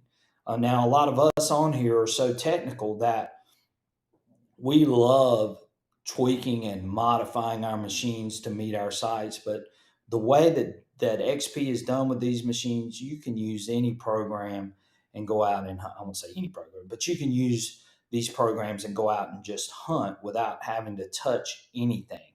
And I think that's the great thing about the Deus 2 is that you can do that. Um, all right, what's up? Yo, coach, what's up? It's probably one of my students, but hey, Zach, nice to have you on board. Finders Keepers, he says, scrap iron, you have. I can't read it all. I'm getting cut off on some of these. Michael Coley says, if some folks are scared of the Deus 2, just stick to the factory programs, which is what I just said, Michael. Thank you. Thank you for the super chat, Jay Hopkins. I appreciate it. Yeah, I'm like Calabash. I'm a poor school teacher. Calabash is running a restaurant. I mean, he's making plenty of money. I need some money too because I'm a school teacher. So y'all know I don't make any money. Scrap iron dents run. So what's the update with that so-called lost Civil War silver and gold in Pennsylvania? Yeah, what is the update with that? Just bought the Deus 2 today. Mac on the LT. Congratulations, buddy. You're going to love the Deus 2. Let us know if we can help. Thanks, Linwood. Great advice from Michael. Thank you, Linwood. Jay Hopkins, the Deus 2 is really simple after you go through the settings a few times. And my suggestion for anybody that buys the Deus 2 is to just sit down with the remote and start playing with the different programs and the different settings. Not actually using it, but just getting familiar with the screen and the settings, just playing with it on your own. That's the best way to learn. That's how I learned mine. Bell says Crotal Bell is at the top of your bucket. Bell, I've only found one Crotal Bell. So yeah, Crotal Bell is one of the tougher ones to find. Jay Hopkins, the Deus 2 is really simple after you go through the settings a few times. I agree. Finders Keepers, he agrees with you too, Jay, that those settings are easy to do once you start going through the settings. So Mac on the LT is a new Deus 2 user, and we're glad he's on board with us tonight, hanging out, and hopefully he'll learn some things from what we've been saying. So again, Mac, congratulations on the Deus 2. It's a great machine. Finders Keeper says, I actually think the setting up the disc patterns and the tone breaks is easier on the Deus 2 than the Manicore. Well, that's interesting, Finders Keeper, because I really think the Manicore, and I've only used the Manicore a couple of times, but I thought the Manicore was very easy to maneuver. I think the UI or the user interface is very easy to maneuver around on the Manicore. So, but yeah, I mean, I'm very familiar with setting up the tone breaks and the discrimination on the dais too. And it is, to me, it's easy. Scrap Iron said buttons are pretty firm. I mean, not wearing out like your TV remote days. Yeah, I agree. I agree, Scrap Iron. Surfside Dan says he agrees with you too, finders keepers. Andrew says, I really want to come down south for some three ringers. We don't have many up here in New York. We have a lot of musket balls, right? And, some of us might say we'd love to come up there where you're at and find a lot of Revolutionary War stuff. But let me give you a good history lesson for you guys that don't know this. There were more skirmishes and battles fought in the state of South Carolina during the Revolutionary War than any other colony. So we do have a lot of Revolutionary War activity. And some people don't know that. So I just thought I would bring that up. But I love looking for Revolutionary War artifacts. That's why the USA button is one of my bucket lister items that I would love to find. So, yeah, thank you, Andrew, for the great question. Have you thought about letting people email pictures of finds since Calabash won't? What in the world is Calabash doing? Yeah, I mean, I've got some other outlets. Guys, I don't know how many of you know this, but I also have a Facebook page, an Instagram page, a TikTok page, a Twitter page. I mean, I've got the full gamut. If you want to send something to me and ask me to identify, I'll be more than happy to help. I won't say I know what it is, but I might be able to find somebody that knows what it is. So, any of you guys on here, because you guys are great, if you want to send something to me, I'll be more than happy to try to help you find out what it is for sure. Sharpshooter says, I noticed the Derek duck calls seem to work. Yeah, the Garrett. I feel bad for Garrett, unfortunately, but maybe they'll get their act together. Who knows? Yes, yeah, I got both wars. Yeah, we got Civil War and Revolutionary War stuff here. So good. Teach the problem. Is there a lack of teaching local history? Do you teach local history? Guys, you would be amazed. I am so big into local history. And it's a shame because the area that I live in is just full of local history and these kids have no idea. So I really do try to bring out that aspect of it. I tell a lot of stories that these kids aren't going to get in their textbook. They're not going to get in their standards that they have to study. I go into a lot more detail because I feel like that's an important thing to know where they came from. And that's just one of my things. So, yes, I do teach a lot of local history. What's up, Northwest Outdoors? Glad to have you on board. Thank you. We've had a great conversation going tonight. I appreciate you guys. Thank y'all so much. Geez, even First Texas Russ keeps posting Tracker IV videos. Come on, boys. Put out some new menus. Okay. There you go. I know. I really wish. Jay Hopkins says that Calabash nailed it with that duck. Yes, he did. He did, guys. He sure did. He put that video up. That was really funny. My AT Pro didn't work. I never saw. I can't read what it says. I never saw it. Something. Kids today don't even know who Benedict Arnold is. Shaking your head, right? Yes, I agree. Well, look, I live in South Carolina, and it's amazing that they don't even know who Francis Marion is. And Francis Marion is one of my all-time heroes. I love reading books about Francis Marion. I love reading books about the Revolutionary War. So he's one of my favorite. All right. Surfside Dan says you need to contact me, Brian. I have some important info on the Red War. Okay. Yeah, Dan, I'd love to talk. Yeah, definitely. We'll get together. Is Calabash coming on your show tonight? I tried to get him to, guys. He's working tonight, and unfortunately, he wasn't able to come on, which was what we were sort of hoping. I think he was even going to do it on his channel, and then when he couldn't, then I decided that I would do it here. So, thank you, guys. Yeah. Hey, Brad knew it's Swamp Fox. Yes, Brad. Congratulations. Would you ever take any of your subs on or students on a hunt? If we, would I take any of my subs that if they came down here? We might be able to work something out now. Hey, look, a lot of my sites have been pummeled. I'll be honest. And here's the funny thing, and I'm glad you said that, Wisco Detect. A lot of the places that Calabash and I hunt are sites that have been pummeled, and I mean pummeled, by people over the last 20 to 30 years. These sites are hammered. So for us to go into some of these places and find things is, to me, is just remarkable in itself. And of course, we're dealing with new technology, and I think the new tech helps us. But yeah, a lot of our sites have really been hammered really, really hard over the years. And, it's amazing what we can still find on some of these sites, which is great. Yes, Surfside, I got your number. Remember, you and I talked when we were dealing with the Manicore stuff. So yeah, I'll definitely get in touch with you. Definitely love to hear what you got to tell me. Northwest Outdoors says I'm headed to Pennsylvania to hunt at the end of March.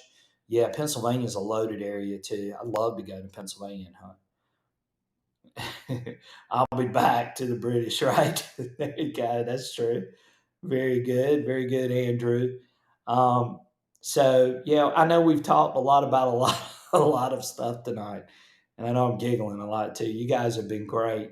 Um, so we did talk about, for you guys that are just now tuning in, we talked about the new Xterra Pro, which is a single frequency metal detector that MindLab has just released today, actually. So I don't know if any of you know about it, but it just came out. We still don't know the price point. Some people are saying $700 and so on, but we'll see what that price point's going to be. Um, Finders keepers, most sites here are destroyed too, hard to get, all in heavy iron. Plus, the more targets you dig, the more signals you open up. Very true, finders keepers.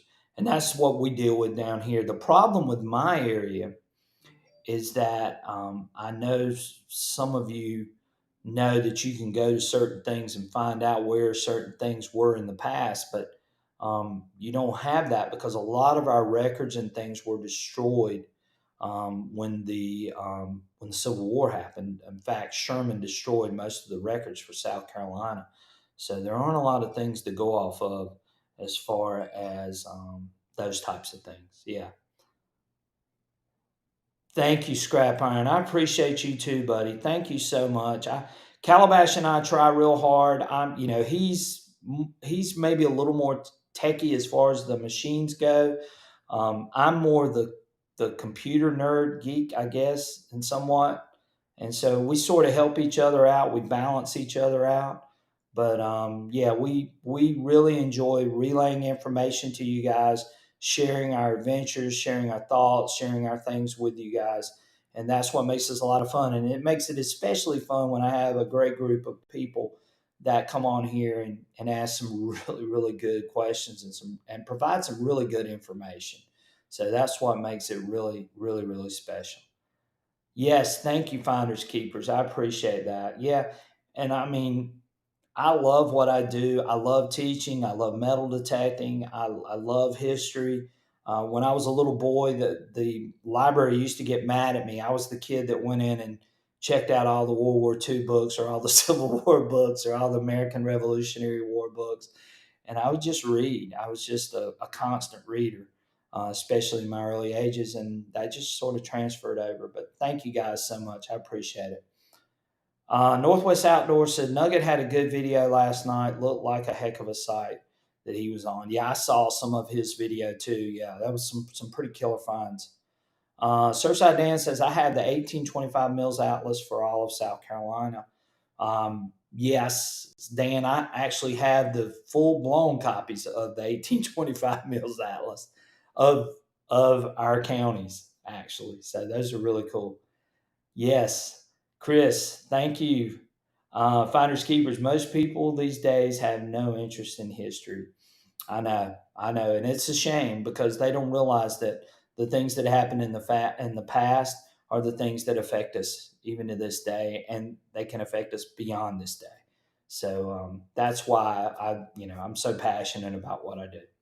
Scrap Iron, in my opinion, why do you think the hobby of metal detecting is misunderstood? The interest seems to be more. What's your overall thinking on the hobby? There are different opinions on that. Scrap Iron, that's a great question. Um, because everybody's different. Like you've just heard me tell about my love of the history side of it, but there's the financial or the business side of it too, where people are going out to find these relics just to turn around and sell it, which and they're destroying sites too to go along with it, but um, it's just I think that this hobby's growing still. There's a lot of people that are becoming interested in it, but I think they're becoming interested in it mainly because of the money side of it, more so than the history side of it. Now the beach hunters too, we know that they're into it for the money. I mean, it's just plain and simple. The relic hunters, some are in for it for the history, some are in for it to take it and turn around and sell it. Um, and of course, you've heard what I'm into it for. So, yes. Hey, Metal Detecting CZ Kid, I wanted to give you a big shout out tonight. I made a video about that XP backpack, the 280 backpack, and I did mention the rain shield. So, thank you for pointing that out to me. And I did put up a short if you haven't already seen it. So, thank you so much. Scrap Iron, I hope I answered your question. I just think that there are so many different opinions about the hobby. I think that some people are, some people think that that people that metal detect are basically stealing. Some people think that people that metal detect are destroying history. Some people think that metal detectors are, scum of the earth. I mean, unfortunately, but I don't look at it that way at all. I really don't. I think the hobby is good if you're in it for the right reasons, and that's just where I am. So yes, Gene Gilstrap, he says, I just like to prove to my friends and family that I can find nice stuff, not just to them junk. That's true. That's true. My dad, who loves looking at the things that I find, but he always asks me, when you going to find some gold? And I'll show him these rings from the beach. So I get it. I definitely get it. And this is why I don't like seeing items being put up for sale from Civil War, Revolutionary War. Basically, think it's detrimental to our hobby. And I would agree with you to some extent. Yes, definitely. You know, I'm a history lover, like I've been saying for the last few minutes. And I just, you know, holding a piece of history in my hands and knowing the story behind it and going through that whole adventure of finding out or researching an item or looking up or talking about an item, to me, that's what makes this hobby so good. That's just me. Some people are different. Not judging, but I've never sold one thing I found. I worked too hard to find all that stuff. Plan on donating all my Revolutionary War relics. Very good. Yeah, I mean, I've donated some stuff to some of the local museums. I keep some things for myself, which you see some of those things behind me. But I mainly save it all, and what happens to it after I'm gone.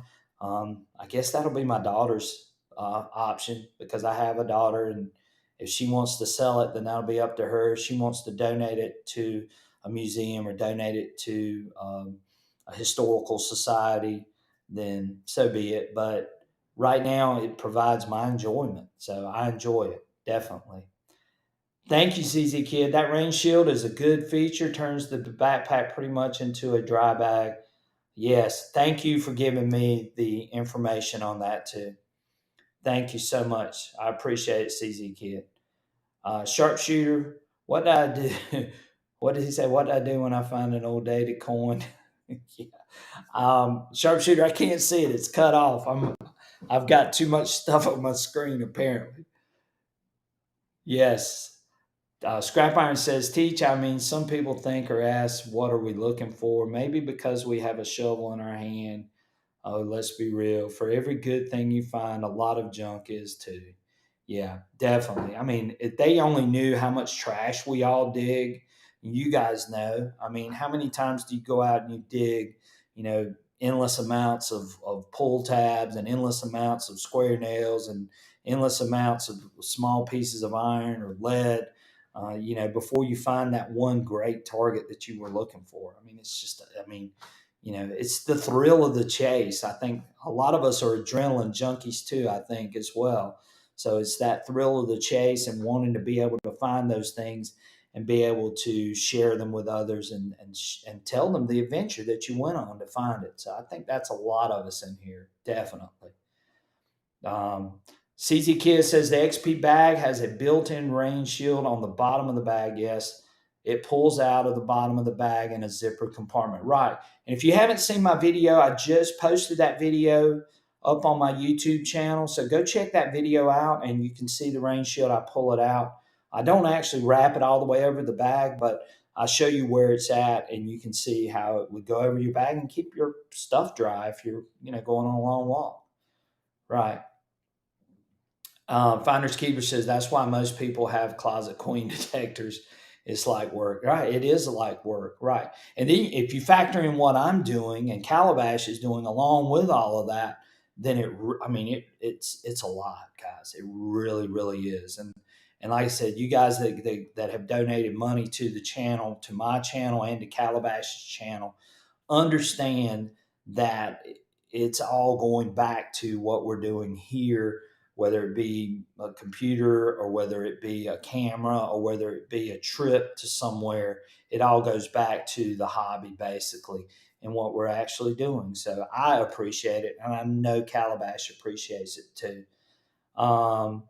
It's pretty cool when you can find the graves at cemeteries of people who live in colonial sites you're on. Yeah, I've been to places like that too as well. Yeah, you've seen those people, definitely. Finders keepers, yes. I've already read that one.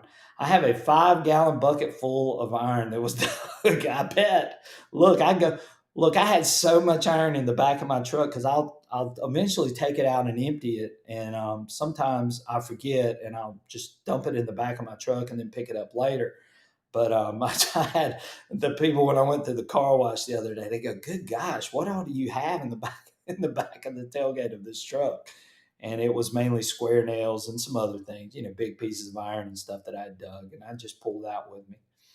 So very good. Surfside Dan says we not only dig history, we also clean the environment of all the junk people leave behind. Very good. Yeah, true. And here's the one good thing, and somebody's already mentioned this tonight, is that when we start removing some of that iron, we're actually opening up possibly more targets too. So we're cleaning out our site to make it where we can find better stuff. Yes. This hobby does a few things for me, regardless of finding anything. The peace of mind outdoors. Yes, definitely scrap iron. That is so true. The trash guys hate me. I'm sure. Yeah, that's true. Buckets of iron, buckets of pull tabs, kids law. Yes, I get it. I definitely feel everything. Thank you so much, Andrew. I appreciate that super sticker. Thank you so much. You guys are great, and I know I've said this when we're on Calabash's channel, but this is the most knowledgeable, most just awesome group of guys that come in here and talk with us on a regular basis, and we really appreciate you guys so much. So again, yes, yeah, just getting out. Hey, and it's exercise too. Some of us I know are up in age, and maybe our metabolisms are slowing down a little bit more, and so getting out, it's exercise. We're having a good time, enjoying ourselves. Northwest Outdoors, I took over 60 pounds of lead off of one local beach last year, and fishing weights for the most part. I agree. I mean, how many fishing weights do you dig? For sure. I throw my trash I dig in a cat litter box in the back of my truck. I emptied it from time to time. Yeah. Hey, but be careful because sometimes you'll throw away something that actually was something pretty good. I've learned that lesson too. So definitely check it out really good, Michael, before you throw it away. Um, Thank you, Scrap Iron. I appreciate it. I'm second to nobody. Thank you. I appreciate that. I don't know about whether I deserve that compliment, but hey, I'll take it. I really appreciate you. Thank you. Yeah, get the lead out for sure. 6 hours in, and I start feeling, I start feeling it. Yeah, I get that. I do that myself. I take my trash every couple of years to the recycling facility. Yeah, if you're digging a lot of aluminum, why not? make some money off of the trash that you dig. But yeah, I dig my fair share of iron and nails and aluminum occasionally. A lot of the sites that I hunt, and I know Sharpshooter, if he's still on here, he can attest to this because I've told him a couple of times. I just don't have a lot of aluminum because they're remote sites, so there's not a lot of modern trash on these sites. So I really don't deal with aluminum as much, and I'm not really a park hunter. I'm gonna be honest with you. And some of you may be park hunters and you go into some of these local parks and you dig silver coins and so on. But I'm a real relic hunter, I guess is what you could call me. My fields have so much can slaw, I actually have to carry my bucket to the fields with me. Then, Jay, you might want to check out Sharpshooter's video with the dive program because if you have a lot of can slaw, that might be something that might interest you. Surfside Dan said, "Look at all the animals we saved from lead poison." Yeah, yeah, from all the three ringers dug at Civil War sites. Yeah, I love a three ringer. There's just something about a three ringer. I don't know what it is, but and I know it's just a piece of lead, but it's the historical side of it too. So I love digging three ringers.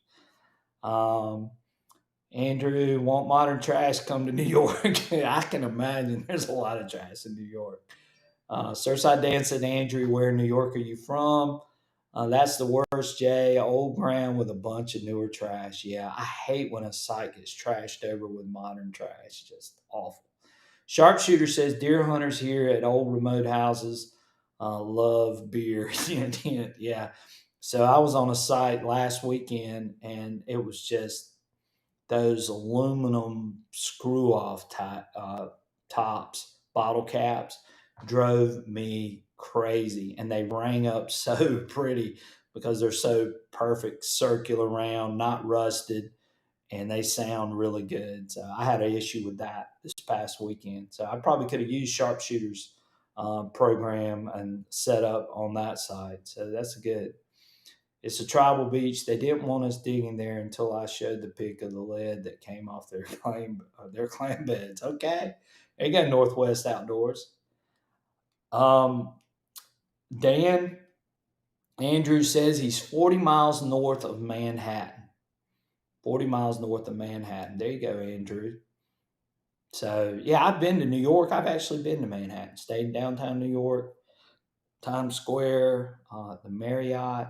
What was it called?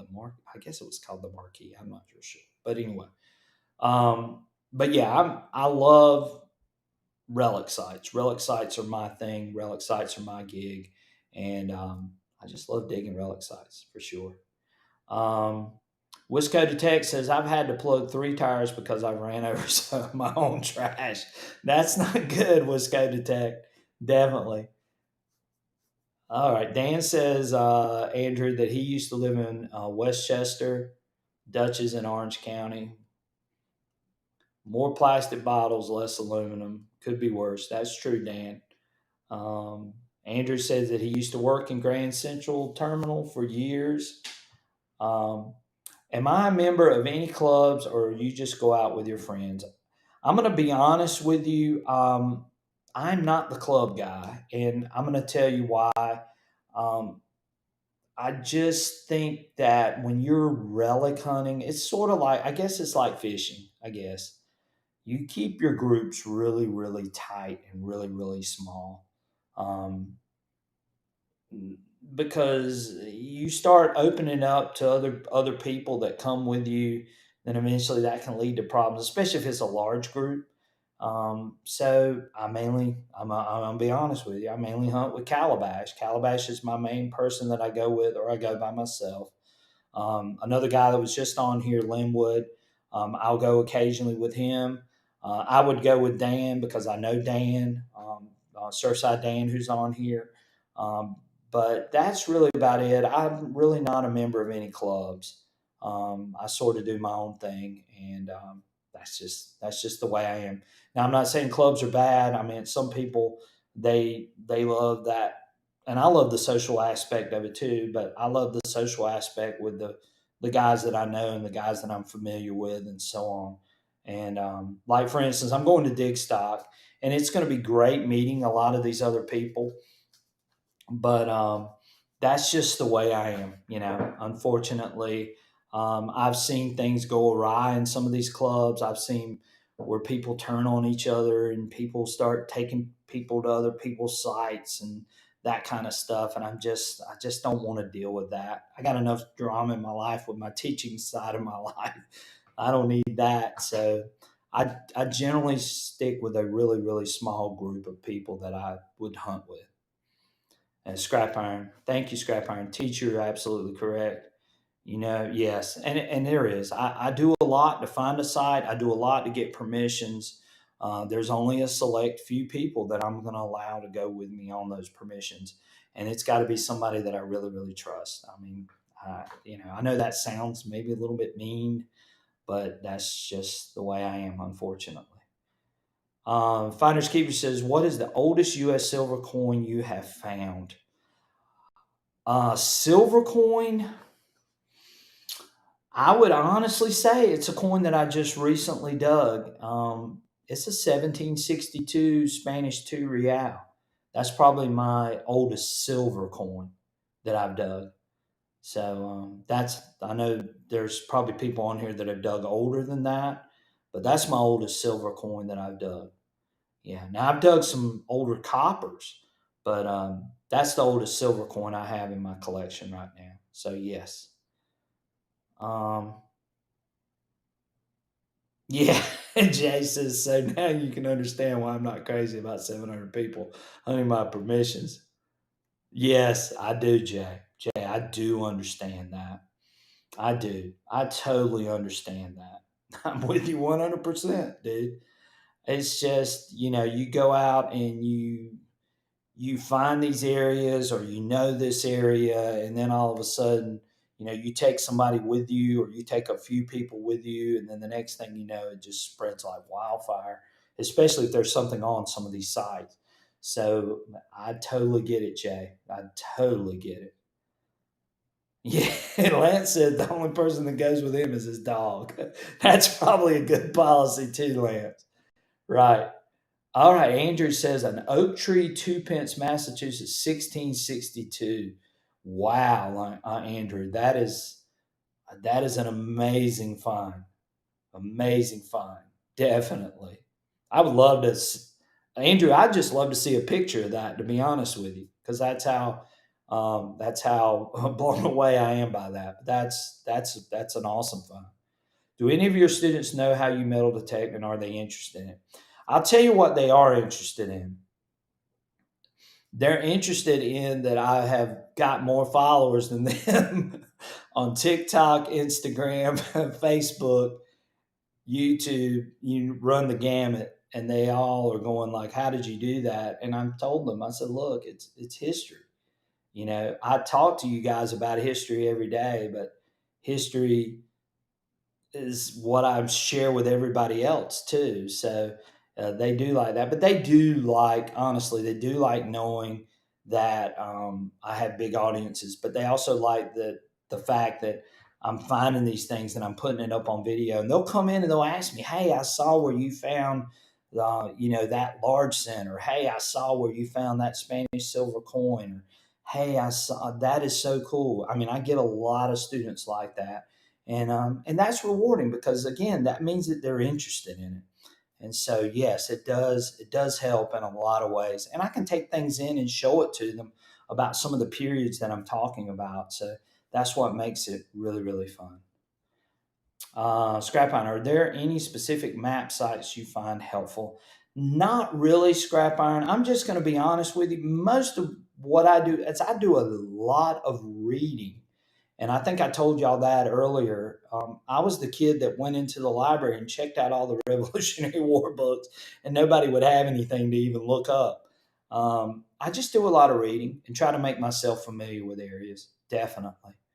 That's on my list. Sure. Oak, yeah, oak pine. Those are so. I know those are beautiful coins. I'd love to see that coin. Or there, let's see. Andrew says, "I look up your email and send a photo." Yeah, Andrew, please do. If you go on my Facebook site, you can. My email is on there. You can send me a picture, or you can leave a comment with a picture on there if you go on Facebook. it'll allow you to leave pictures. And it's same thing, Southern Relic Adventures, on Facebook as well. Yeah, he is. He's probably going nuts. He definitely is. But we've had a fun time. I hate that we had a couple of technical difficulties starting off, but it turned out really good. Surfside Dan says his oldest silver coin is an 1807 Drake bust $50. Oh wow, Surfside Dan, I did not know that. I would have thought you had something much older, but like I said, I just recently found my oldest silver coin, and that was that Spanish 2 real, 1762. So that was my oldest. So, but up until that point, um, gosh, well, I'll tell you about. I had a 1778 Spanish half real.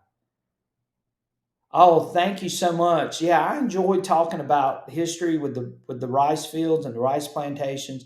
Hopefully, everybody got a learned a little bit about South Carolina. Finding with Frequency says, I think Sidebuster's video was a good point for our hobby today with all the new people coming into the detective. What did he actually say, Finding with Frequency? I haven't seen that video. Andrew, if you're not on Facebook, you can also find me on Instagram, and you can send me a DM. You can send me a message. Just do that. So, Finding with Frequency, I was curious, what did Sidebuster say about the hobby and so on? We really didn't talk a lot of technical stuff tonight, but I've enjoyed this just as well. Jay, there are all 1662, even though they were made for a few years. Yeah, the guy that was on here a few minutes ago, I don't know if y'all noticed, his name is Linwood. He has a Constellation Nova coin, which is one of the earliest U.S. minted coins in the United States. So, yeah, that's a really cool. I've seen that coin. That coin's beautiful.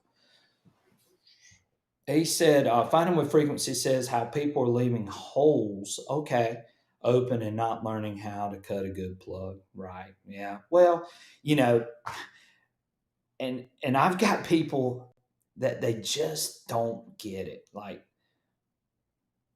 I'm digging on these wooded area sites, and I'm not really worried about what the hole is. Now, if I was digging in somebody's yard or a park or somewhere like that, then I'm really worried about how I cut that plug. But when I'm out in the woods in the middle of nowhere, I'm not really worried about how I cut a plug. But even then, I still fill my holes back in. I might cut it a little bit bigger than what I normally do, but yeah, I get it. I get it.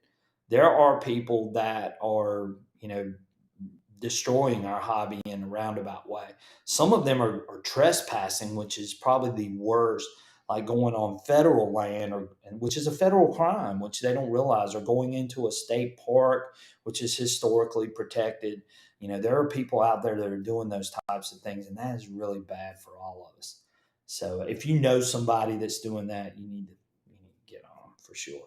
Finders keeper, you found a Nova. Oh man, the Novas. That's one of my bucket lister coins too. I'd love to have one. All right. Yes, I do not have a Nova. I would love to have a Nova. Where do you guys live at? I can't. I don't know your name. The other guy that said one looks like it was in a fire. Uh, where are you guys at? I'm curious. Lance McElwain says Chevy Nova. No, we're not talking about a Chevy Nova, Lance. 66. 66 Nova. No Nova coins. Yeah. Yeah, that's gonna be tough. Those Constellation coins are just they're special. And I teach my students about the first currency and the first coins, and so that would be a big find for me. Yes, Todd says respect the property regardless. You're exactly right, Todd. Yes, very good, very good. Oh wow, you're in Pennsylvania. Yeah, I'm sure there are some up there in Pennsylvania. Surfside Dan says I do have reals I have found, but I was talking about you. Oh yeah, U.S. coin. Oh yeah, my earliest U.S. if it's a U.S. silver coin, um, yeah, I would say mine is an 1838. I think is the earliest U.S. coin I have. It's a seated Liberty. I think that's the earliest silver U.S. coin. Silver coin though would definitely be the Real, 1762. Yes. Okay, you live 40 minutes from Gettysburg. Oh, wow. That would be nice. Finding with frequency, you're in New Bern. So you found a Nova in New Bern. Oh, wow. Yeah, I have not found a cat bus dime. Calabash dug a cat bus dime off of the site that I was on. We dug multiple seeded coins off of that site, and he dug I think it was an 1828 cat bus silver dime, and he was so excited when he dug it, and and it had a hole in it too, so somebody had it either on their ankle or around their neck. Sharpshooter, you said you found a cat bust dime not legible. Okay, very good. Yeah, I would love to find a cat bust. I've been really close, really close. Yes. Do I ever find anything by outhouses or wells? Um, I have found stuff near some of the wells or a cistern is what they call some of those down here. So I found some of those. I have found coins and things near those types of things. Same field as Nova. I found two glove and pillar half reals made into cufflinks. Oh wow. Date not legible. I meant to say, yeah, I got you, sharpshooter. 1838 seated half, my oldest silver. Yeah, and that's the same one for me. Capped is on my list. Todd, I'm totally with you.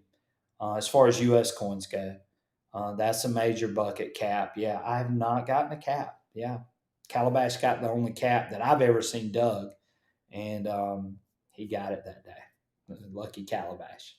So again, wow. Finders Keeper says he's got four cap bust coins. Very good, Finders Keepers. That's awesome. The earliest coin I found in Wisconsin was an 1861 Queen Victoria copper. Well, that's still a great find. 1830s 8 real in Oklahoma. Wow, Bobby. Yeah, that is really cool. I haven't found a cap yet or a Nova. Neither have I. So, Andrew, you and I are in the same boat. Nice. I have one cap, largely 1814. My earliest large cent is an 1818. So, believe it or not, though, I did not dig a large cent, and I know it was because of the sites that I hunt. I did not dig a large cent until about 4 years ago, which is pretty weird. I have not found a trine. That's another one too. I have not found a trine. Yeah, I would love to find a trine. Mind Lab has really, yes. JK Detecting, you're exactly right. We talked about that earlier, the Xterra Pro. Yeah, we have definitely hit on that.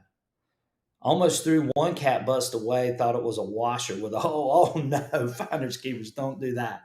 1847 largest, largely my oldest copper Todd. Still, that's a great find, buddy. Not found a large. Dan, what'd you say? You have not found a large cent? I love watching finders keepers cut a plug. That boy is on fire. Yeah, I'm gonna have to go check finders keepers out digging a plug because maybe I need some lessons.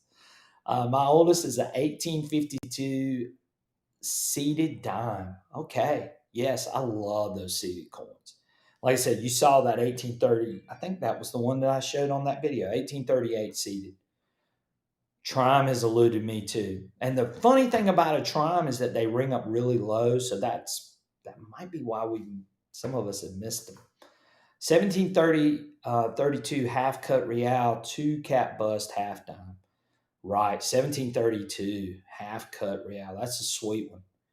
I have dug two 1852 trimes. Yes. Wow. Very good, Todd. Seeded half dimes, hide and iron, big time. Yes, they definitely will. That's where I found most of mine mixed in with iron. I was late to the stream. I will watch a lot later tonight. Love the streams you and Calabash have. Thank you so much, JK Detective. Well, you're going to have to disregard the technical difficulties we had in the beginning. Um, but anyway, yeah, after we get going, it's a great stream. CD coins are awesome. Yes. Trime is the bucket lister for me. Also, yes. I would love to dig a trime. Like I said, I haven't dug one. I have only found two large cents in, I can't see how many years you said, but never found a trime. Wow. Yeah. Well, the problem I have is that, like I was saying earlier, most of the sites that I have hunted have been sites that have been just pillaged. And the first things that go are going to be the obvious targets, like the large cents and the silver coins. So, again, for me to even find a large cent or to find a silver coin in some of these places is remarkable in itself. And again, that's why I love my days too. Um, Flying Eagle Penny has eluded me. Yes, and I found Calabash and I, and this is no lie, guys. Calabash and I dug 8 Flying Eagle pennies off of one site. Yeah, it's pretty crazy. Now, a lot of them were roached really bad, but they were Flying Eagles. Yeah. So one of mine turned out to be pretty good, and it's up on a video too. Sharpshooter says he's looking for the 1943 copper cent. Yes. Two trying for me. Yes. Yes. I would love to find a trime. Yeah, that's one that's eluded me as well. But yeah, Calabash, I think Calabash has two trimes as well. He might have more than that. But I have yet to dig one. So just got to be on the right side. Wow. So Todd said it took him 6 years to get his first silver, and that happens that way sometimes. And part of it is sites. You know where you go; those things are part of that as well, Todd. So it probably wasn't. What I'm telling you is it probably wasn't you. It was the sites that you were on. Only found one cut Spanish. I have yet to have a cut Spanish coin. Yeah. Had an opportunity to find one, but didn't get didn't get to go on that opportunity. Sharpshooter, that's one on my bucket list. Very good. Two whole trimes and two broken trimes. Very good. But I have found a lot of half dimes. Yeah, a lot of those half dimes are just they're just fun coins to find. Better finds come with research. That's exactly right, Todd. You got to do the research and you got to put in the work. You got to go knocking doors sometimes. You got to go scouting. You got to do all those types of things. If you want to find the good stuff, you got to do those types of things. Yes. Yes, that's exactly right, Todd. Wow. Sharpshooter said he found one fake cut Spanish bit. Oh, wow. Surfside Dan says I have one half cent that I dug in Virginia. Oh wow. Surfside Dan, did you tell me that you haven't dug a large? I know you've dug a large cent. You're just making that up. I thought I saw you said that, but maybe I was wrong. Never found a seeded half dime, Andrew. Wow, you need to come down south because it seems like there's a lot down here.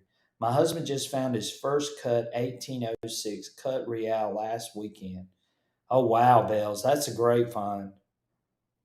Yeah, lots of walking. That is so true. People in UK laugh. Yeah, I know. They all laugh. They make fun of me. They say I find that in my garbage, or I'm going like, dude, do you not realize the United States is not as old as Great Britain or France or some of these places that you're hunting? They don't realize that. But yeah, we get excited over flat buttons. I can remember when I dug my first flat button, I just thought that was the biggest deal in the world. And it still is, even to this day. I would much rather be digging buttons than to not be digging anything at all. Yes, there's been some really cool finds shared on here. Jay Hopkins says, I have a hammered copper coin that I found on the Crystal Coast in North Carolina that I would pay to have identified. It has a cross on one side and dots on the other. Wow, Jay. Have you posted that anywhere, Jay? Yeah, not, dig stock's coming up. So again, maybe some of you that are coming down dig stock that have never found some of these things, maybe you'll find one of those things. Yeah, Michael, I'm with you too. I'd rather be digging flat buttons than not digging anything at all. 1,800 coins and relics get me giddy. Yeah, I'm the same way, Todd. Thank you. I love the buttons. Definitely, Charlie. Buttons are just great. Y'all can watch my button video where I dig 12 flat buttons, nothing on any of them. Well, there was one that did have something on it. But yeah, just button after button after button. Wow. Yeah, Bobby, they motivate me too. I love it. Love popping buttons. I would like to see a photo of that hammered copper. I would too. Very, yeah, that's very, very interesting for sure. Probably the nicest relics we found, a Knights Templar pin and a brass eagle pommel. Where are you at, Scrap Iron, again? I can't remember. I'm bouncing around all over the place. But okay. Wait for Scrap Iron. What time we got, guys? Guys, it is almost 10 o'clock. Well, I gotta go. My wife's gonna strangle me. All right. Well, hey guys, look, I appreciate all of you tonight. I'm gonna sign off because it's almost 10 o'clock. I didn't even realize it was that late. You guys, yes, it's just been a fun time being together with everybody. So yes, very good convo, very good information. Um, a lot of relics shared. I really love seeing what people are finding. Um, we didn't talk a lot of tech tonight, but we talked about a lot of interesting things too. We did talk about the new Mind Lab machine. We talked about the XP Deus 2 update, which hopefully is coming soon. Hopefully that's going to happen. And everybody got to share some of their finds. Y'all have asked me a few questions. I've told you some things about what I do and so on. Yeah, you guys are just the best group.